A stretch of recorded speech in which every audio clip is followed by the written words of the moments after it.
चलिए तो शुरू करते हैं हमारा आज का क्लास। फटाफट जुड़ जाइए सर बच्चों, 2 मिनट वेट कर लेते हैं, तब तक आप लोग जुड़ जाइए जल्दी जल्दी।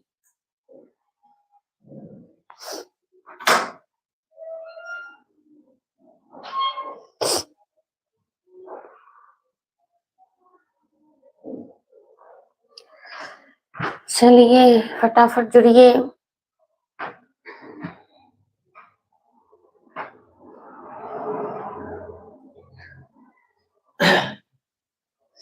और बहुत दिनों के बाद हम लाइव ले रहे हैं।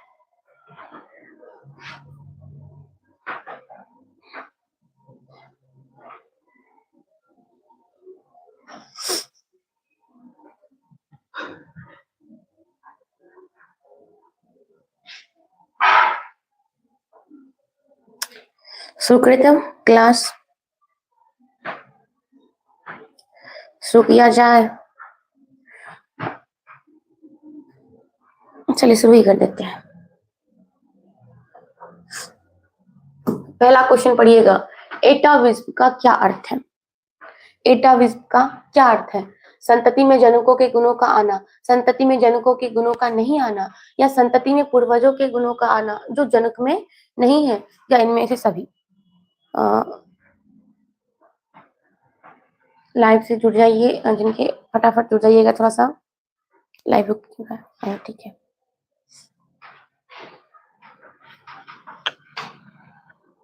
चलिए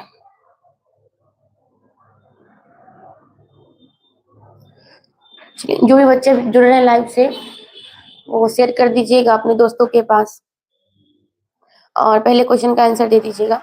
फटाफट हम अपना क्लास शुरू करते हैं। चलिए तो आंसर देना शुरू कर दीजिए जो भी बच्चे जुड़ चुके हैं लाइव से। फर्स्ट क्वेश्चन आपके सामने पेश है, आप उसका आंसर देने की कोशिश करिए। एटाविज्म का अर्थ क्या है? क्या जनक का गुण जो संतान में आता है वो, या नहीं आता है, या ऐसे गुण जो पूर्वजों का आ जाता है लेकिन जनक में नहीं होता, या इनमें से सभी? फटाफट आंसर कर दीजिएगा। चलिए शुरू करते हैं। अगर हम इसकी बात करें एटाविज्म का, तो इसका अर्थ होता है कुछ ऐसे गुण जो सीधे पूर्वजों का गुण हो और सीधे नए संतति में आ जाए, लेकिन वो गुण उनके जनक में नहीं होता। कभी कभी देखते हैं किसी जो शिशु का जन्म हो उसमें पूंछ आ जाती है, या डबल डबल उंगलियों का आ जाना, तो ये सब ऐसे गुण होते हैं जो जनक में तो नहीं होता लेकिन उनके पूर्वज में होते हैं, और वो रिपीट करता है, वो दिखाता है कि वो विकास का एक क्रम चल रहा है। ठीक है, तो ये हो जाएगा क्या, ऑप्शन नंबर हमारा सी। तो वैसे गुण जो संतति में पूर्वजों का गुण आता है लेकिन वो उनके जनक में नहीं होते। ठीक है, आई थिंक आपको समझ में आ चुका हो। चलिए क्वेश्चन नंबर 2 पढ़ लीजिएगा। प्राकृतिक चयन द्वारा जीवों का विकास क्या कहलाता है? प्राकृतिक चयन द्वारा जीवों का विकास क्या कहलाता है? फटाफट बता दीजिए कि प्राकृतिक चयन जो था ये किसने सिद्धांत दिया था? तो आप एक ही शब्द में बोलिएगा, डार्विन ने दिया था। किसने दिया था? डार्विन ने। इसीलिए इसको क्या कहा जाता है? तो डार्विनवाद कहा जाता है। क्लियर है? चलिए तो आगे बढ़ा जाए। लाइव से जो बच्चे जुड़े हैं आंसर देने की कष्ट कर दीजिएगा थोड़ा सा। चलिए क्वेश्चन नंबर 3 पढ़ लीजिए। जीवों की उत्पत्ति से पहले पृथ्वी पर निम्नलिखित में से क्या नहीं था? जीवों की उत्पत्ति से पहले पृथ्वी पर क्या नहीं था? CO2, NO2, O2, या फिर इनमें से सभी? फटाफट आंसर कर दीजिएगा, क्या नहीं था? चलिए गुड इवनिंग खुशी जी, खुशी जी जुड़े हैं आप? ठीक है, गुड इवनिंग। चलिए अब आ रहा है आंसर। चलिए बहुत अच्छा, 3 का आंसर है क्या? चलिए ठीक है, तो चलिए जिनका सी है बाबू O2 उनका बिल्कुल सही है, ऑक्सीजन। क्योंकि जब जीवों की उत्पत्ति नहीं हुई थी उस समय methane, nitrogen dioxide, carbon dioxide, ये सब के सब गैस मौजूद थे, लेकिन हमारा O2 या वातावरण में नहीं था। तो ठीक है, हेलो बाबू दुर्गेश। चलिए क्वेश्चन नंबर 4। मनुष्य में कितने जोड़े गुणसूत्र पाए जाते हैं, या मानव शरीर की किसी कोशिका में गुणसूत्रों के कितने युग्म होते हैं? फटाफट बता दीजिएगा कि कितने गुणसूत्र पाए जाते हैं मानव की कोशिकाओं में। आप लोग आंसर करना शुरू कर दीजिएगा जल्दी जल्दी। चलिए आंसर भी आना शुरू भी हो गया हमारा। सी, सी एकदम बिल्कुल। क्या हो जाएगा? 23 जोड़े, मतलब कि 46। ठीक बा। चलिए क्वेश्चन नंबर 5। कीटों के पंख, चमगादड़ के पंख किस तरह के अंग हैं? फटाफट आंसर कर दीजिएगा। कीटों के पंख या फिर चमगादड़ के पंख किस तरह के अंग होते हैं? क्या लिखें पूजा कुमारी जी? मैम आप क्या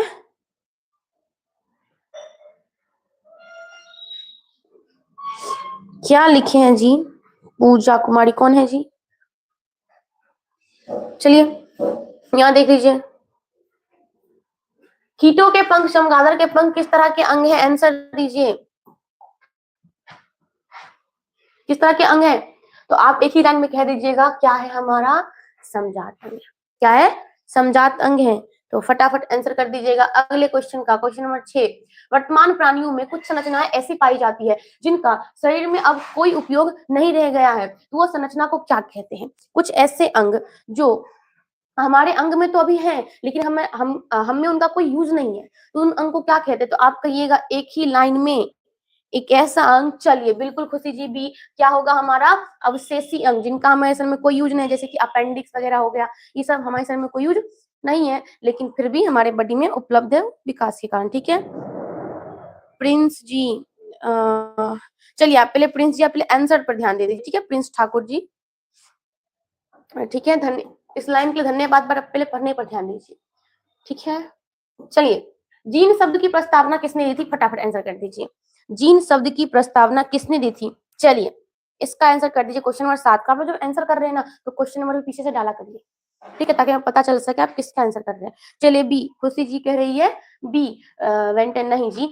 जीन शब्द आपको पता है जोहानसन ने दिया था। किसने दिया था? जोहानसन ने। इसमें कहीं भी ऑप्शन दिख रहा है तो इनमें से कोई नहीं, मार दीजिए। ठीक है आंसर क्या हो जाएगा? मेंडल, मेंडल होगा। जीन शब्द की प्रस्तावना किसने दी थी? सब मेंडल मार रहे हैं। अरे नहीं मेंडल कैसे होगा जी, मेंडल कैसे होंगे? ठीक है जोहानसन होगा। क्या होगा? जोहानसन। चलिए क्वेश्चन नंबर 8 बता दीजिए। कौन सा वैज्ञानिक मेंडल के नियमों की पुनः खोज से संबंधित था? आपको बता रखे हैं कि जो 3 वैज्ञानिक थे हमारे, जो मेंडल ने जो खोज करके बेचारे तो चले गए, लेकिन बाद में जो 3 वैज्ञानिक आए थे उन्होंने खोज को पुनः रिपीट किया था और फिर उनका जो खोज था वो हल्का था, हल्का। ठीक है तो ये बता दीजिए कौन से वैज्ञानिक थे इन चारों में से? समर, क्लेमार्क, डार्विन या फिर लिनियस? फटाफट बता दीजिएगा। चलिए आंसर कर दीजिए क्वेश्चन नंबर 8 का एकदम जल्दी जल्दी से, वेट कर रहे हैं, फटाफट आंसर कर दीजिए। चलिए आगे खुशी जी का कहना है बी, क्लेमार्क। मार्क और बच्चे करिए आंसर, और बच्चे करिए आंसर। नहीं आ रहा? चलिए अजीत जी बी, क्लेमार्क। चलिए आपको बता दें कि जो 3 वैज्ञानिक थे हमारे, एक थे कार्ल कोरेंस, ह्यूगो डिवरीज,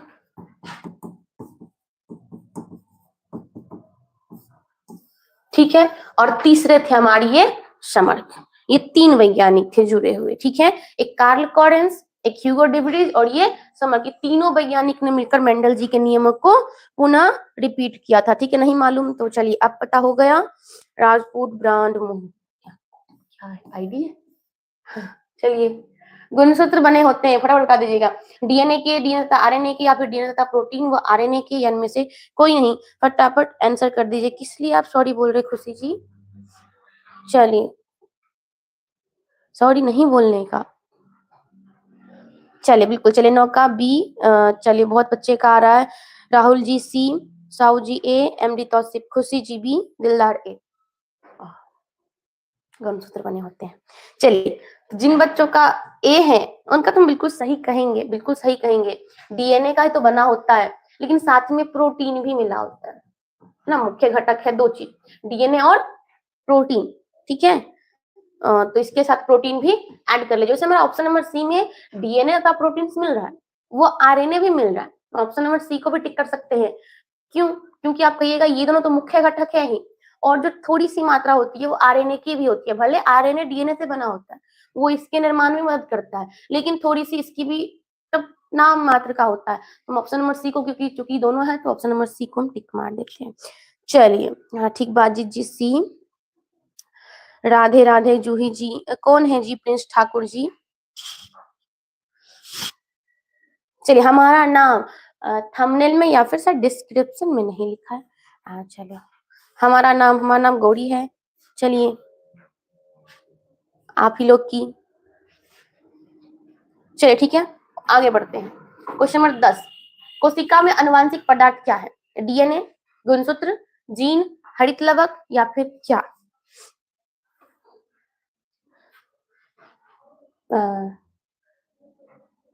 बाबू थोड़ा आंसर करिए। प्रिंस ठाकुर कौन है जी? ठीक है, आंसर पर थोड़ा ज्यादा ध्यान दीजिए, फोकस करिए। चलिए, राहुल जी 10 का ए, खुशी जी ए, राजू ही ए, अजित ए, दिलदार ए, चलिए साहू जी ए, गुड इवनिंग दुर्गेश। वाह वाह वाह, बहुत बच्चों का, चलिए नीतीश जी है, अजीत जी है, बहुत अच्छा। ए आ रहा है तो बिल्कुल आनुवांशिक पदार्थ, आप लोग का आंसर ए है और भला हम ए ना कहे, डीएनए बिल्कुल ए एकदम लगा दिए हैं। ठीक है मैम, ध्यान देते हैं, बिल्कुल जल्द ध्यान दीजिए। क्या लिखे राजपूत जी? मोहित मैम, लड़कों के लिए एक शायरी है। ठीक है, आप लिख दीजिएगा शायरी है तो। चलिए क्वेश्चन नंबर 11, जीन शब्द किसने प्रस्तुत किया था? जीन शब्द किसने प्रस्तुत किया था? फटाफट आंसर कर दीजिए। जॉनसन ने अभी जस्ट इसके बारे में बताए थे, अभी जस्ट बोले थे, जॉनसन, लेमार्क, मेंडल या फिर ग्रिफिथ। चलिए आंसर भी आना शुरू हो गया। अजित जी सी, साहू जी सी, जूही जी, अजित सी, कौशिप सी, फिर मेंडल कर रहे, फिर मेंडल के पीछे दौड़ गए। हे प्रभु, सब सी कर रहे हैं, राहुल जी भी कर रहे हैं, अजित जी भी सी कर रहे हैं। जीन शब्द, जीन के बारे में कोई भी यहाँ पर अनुवांशिकता की बात नहीं चल रही है, जीन की बात चल रही है। अगर हम जीन की बात करें, पहली बार इस ऑप्शन को देखे तो कोनो ऑप्शन नहीं मिलता, लेकिन इसी ऑप्शन बोले हम, अगर टाइपिंग के कारण अगर जॉनसन के जगह यहाँ जोहानसन लिख देता ना, तो बिल्कुल क्या हो जाता, सही, क्योंकि जीन शब्द की प्रस्तुतिकरण किसने किया था? जोहानसन ने किया था। ठीक है, जोहानसन होगा, जोहानसन, याद रखिएगा। क्वेश्चन नंबर 12, मेंडल जी नहीं होंगे। मलेरिया उत्पन्न करने वाले मच्छर यानी कि मादा एनाफिलैक्स मच्छर, यह किस तरह के जल में उत्पन्न होता है? साफ जल में, गंदे जल में, मीठे जल में या फिर इनमें से सभी में? फटाफट आंसर कर दीजिएगा।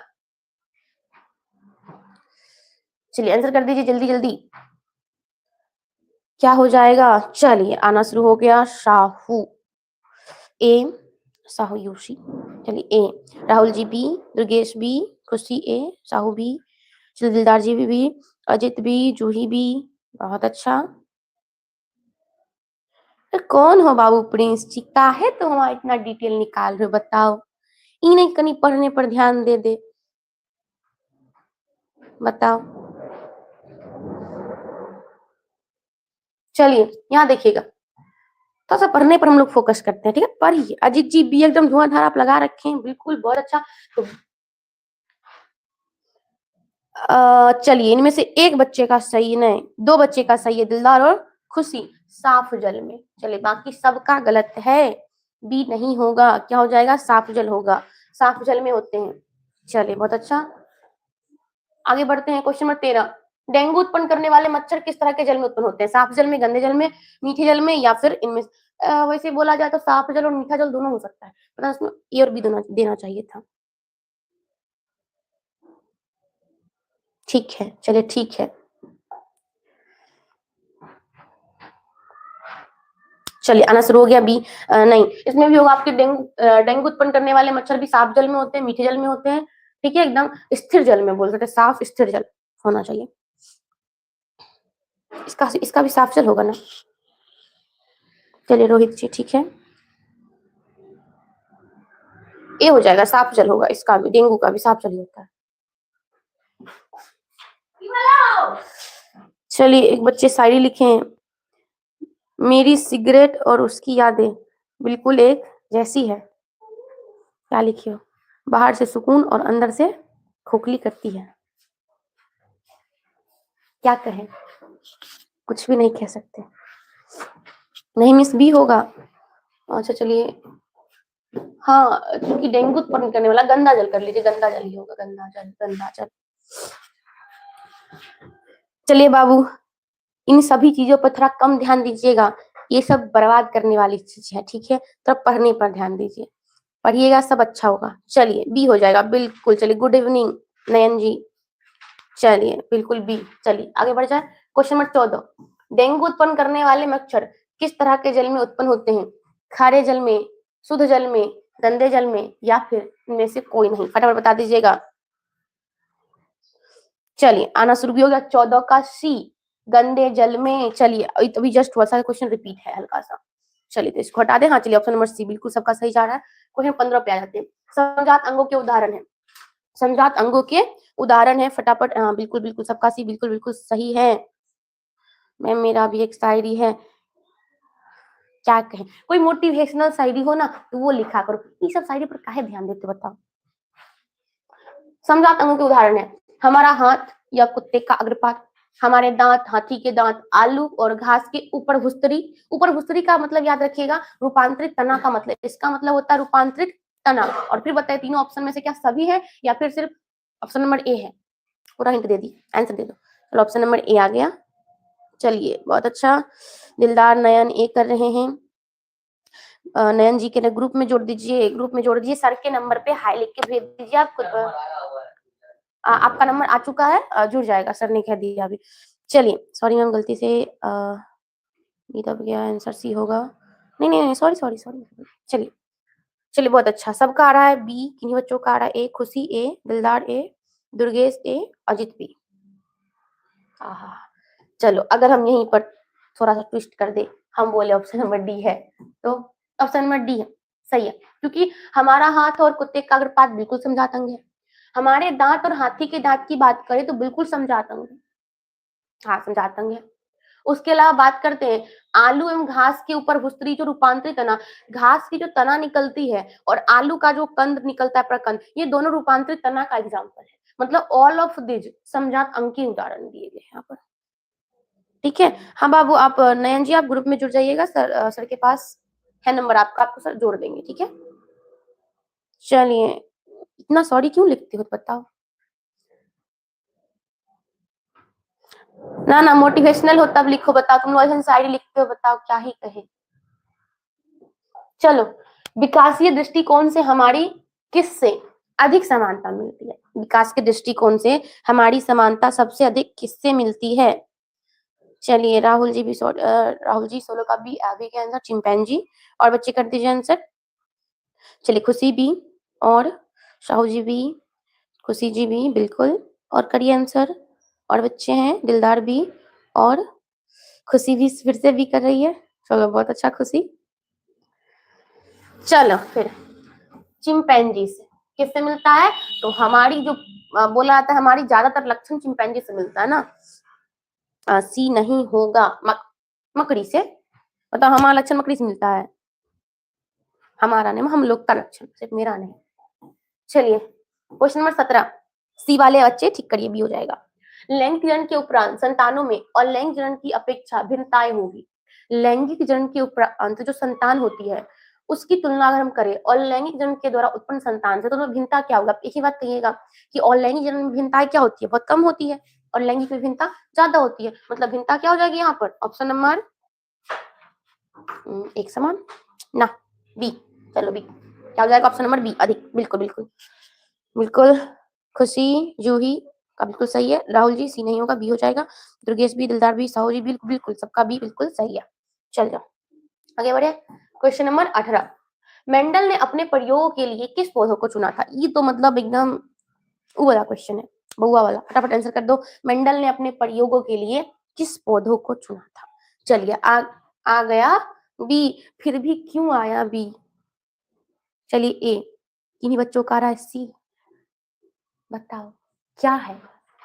हमीन, चलो बाकी सारे बच्चे का ए बिल्कुल एकदम सही है, बहुत अच्छा। दुर्गेश, दिलदार, जूही, अजीत ए अब ठीक कर रहे हो। चलो तो ना सी ना बी, क्या हो जाएगा हमारा ए, मटर के पौधे को चुना था, मटर के। क्वेश्चन नंबर 19, फ्रेडरिक मीसर ने न्यूक्लिक नाम किसे दिया था। फ्रेडरिक मीसर ने न्यूक्लिक नाम किसे दिया था, नाविक अम्ल को सल्फ्यूरस अम्ल, HNO3 या फिर HCl। ऑप्शन में है कुछ आंसर, चलो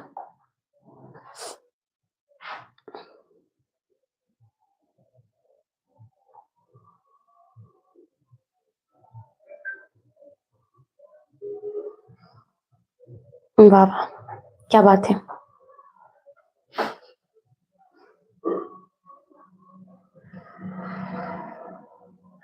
क्या कहे इस शायरी को, चलो बहुत अच्छा, लेकिन आप 10th में ही है ना जी? पक्का पक्का 10th में है। अब फरवरी में एग्जाम है, रिजल्ट नहीं आएगा तो मम्मी पापा पक्का आपको कफन उड़ा देंगे बढ़िया से। चलिए, फ्रेडरिक मिसर ने न्यूक्लिक नाम किसे दिया था? ऑप्शन बच्चे सी सी कर रहे हैं, नहीं, ये सब में से कोई ऑप्शन नहीं है, ठीक है। इन्होंने आंसर दिया ही नहीं, टाइपिंग में थोड़ा सा है। आपकी डीएनए जो थी, डीएनए जब इन्होंने खोज किया था फ्रेडरिक मिसर ने, तो उन्होंने कहा था नाभिक के रूप में डीएनए को निकाला था और डीएनए को ही नाम दिया था आपके न्यूक्लिक का। फिर बाद में अल्टमैन आए, अल्टमैन ने डीएनए को न्यूक्लिक एसिड कहा और धीरे धीरे बाद में डीएनए के नाम पर आ गए, ठीक है। पहले डीएनए का नाम न्यूक्लिक हुआ करता था। ये हो जाएगा। चलिए, क्वेश्चन नंबर 20, किसने प्रमाण दिया कि जीन गुणसूत्र का भाग है? किसने प्रमाण दिया कि जीन गुणसूत्र का भाग है?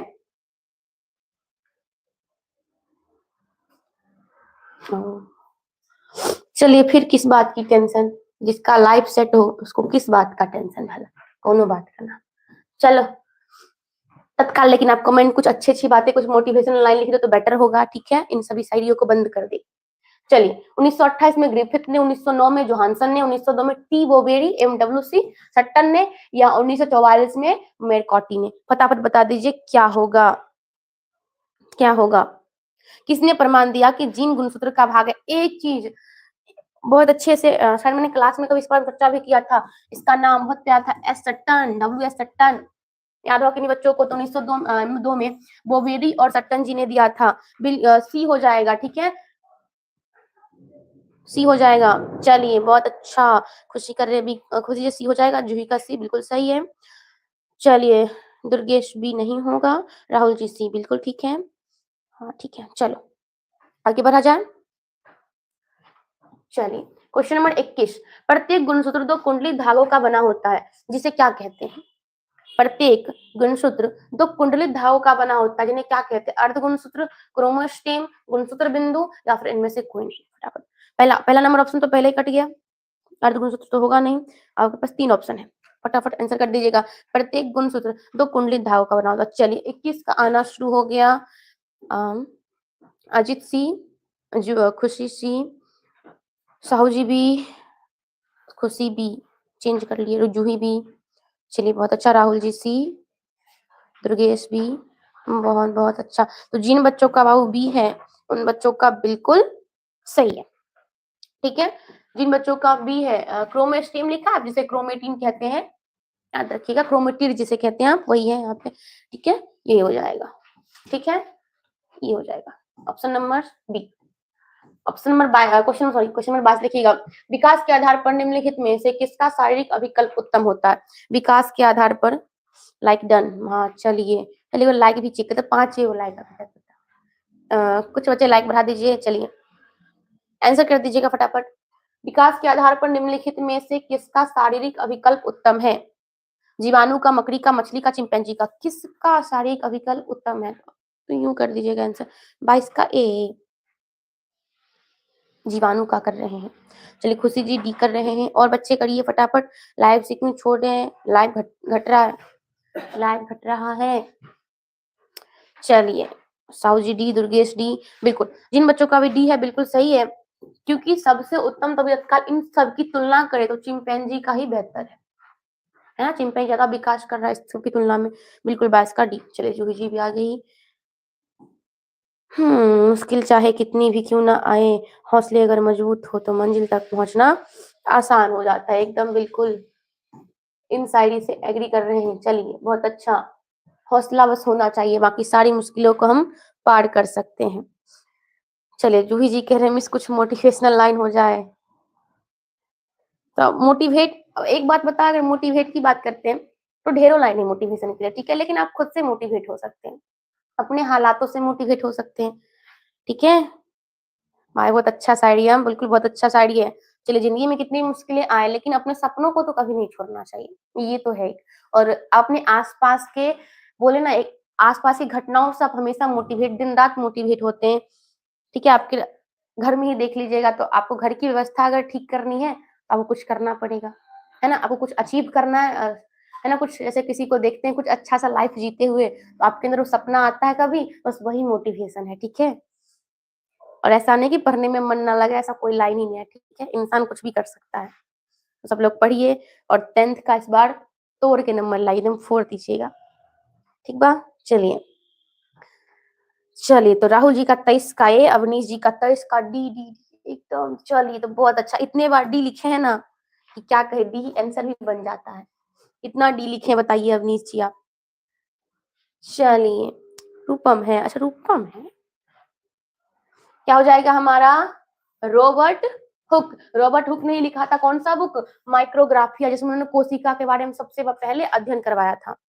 ठीक है, सपनों की उड़ान आसान नहीं होती, राहों में मुश्किलें और इम्तिहान बहुत होते हैं, पर जो थकते नहीं वही सफलता पाते हैं। एकदम बिल्कुल बाबू, बहुत सही, बिल्कुल। चलिए, निम्न में से कौन बौने पौधे को दर्शाता है। पूरे क्लास सेशन को खत्म करते फिर हम भी एक मोटिवेशनल लाइन आप लोग के सामने पेश कर देंगे, ठीक है। चलो आप लोग बता दो पहले आंसर। 24 का सी सी सी, एकदम एकदम, इतना बार सी लिखते हो। चलो तो हमने भी कहा सी। आपको पता है बौने पौधे के बारे में पूछ रहा, ऊपर में टी लंबा, नीचा में टी, ये तो पूरा इसमें अपना इसमें भी तो लंबा हो जाएगा क्योंकि प्रभावी गुण ज्यादा होता है, ये भी लंबा हो जाएगा। बौना पौधा प्रॉपर क्या हो जाएगा, T T, small T T, ठीक है। चलिए क्वेश्चन नंबर 25 कर दीजिए। कौन सा अभिलक्षण वंशागत नहीं है, कौन सा अभिलक्षण वंशागत नहीं है। आंख का रंग, चमड़ी का रंग, शरीर का आकार या फिर बाल की प्रकृति, फटाफट बता दीजिएगा। मत मानो, कोशिश जारी रखो, मंजिल खुद चलकर तुम्हारे पास आएगी। बिल्कुल बिल्कुल बिल्कुल बिल्कुल।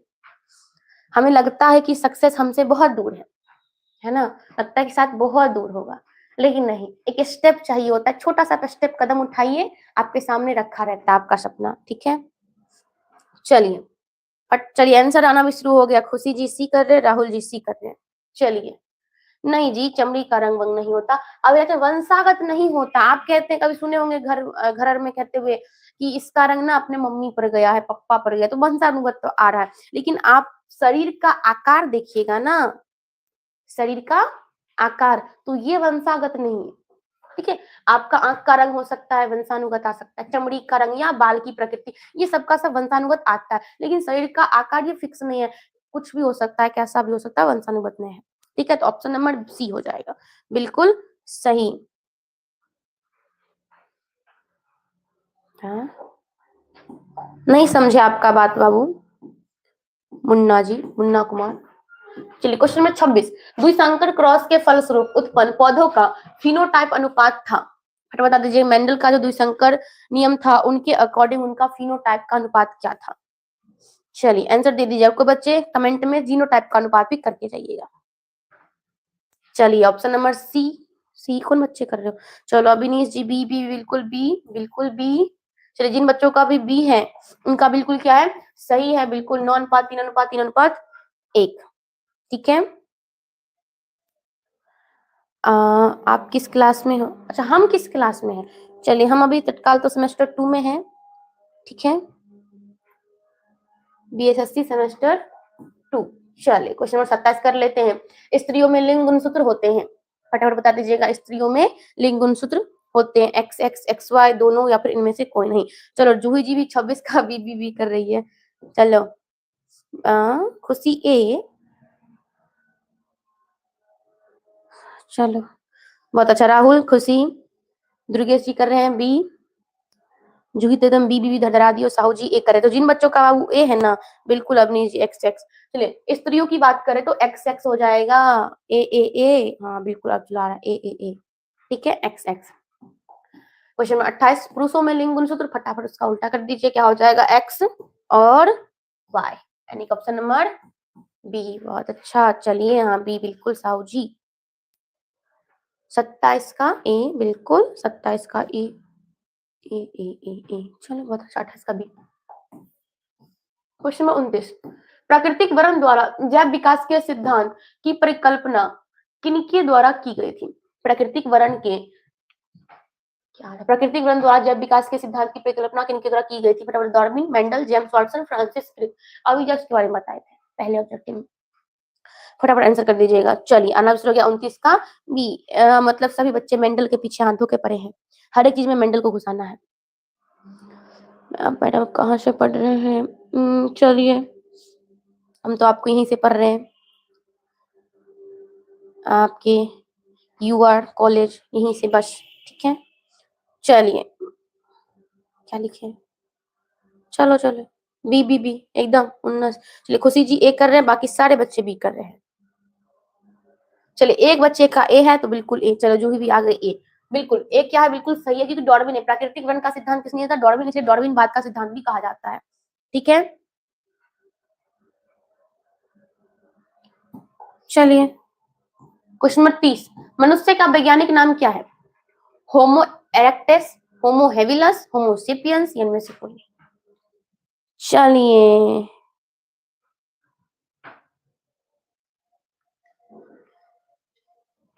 क्या क्या लिख रहे हो,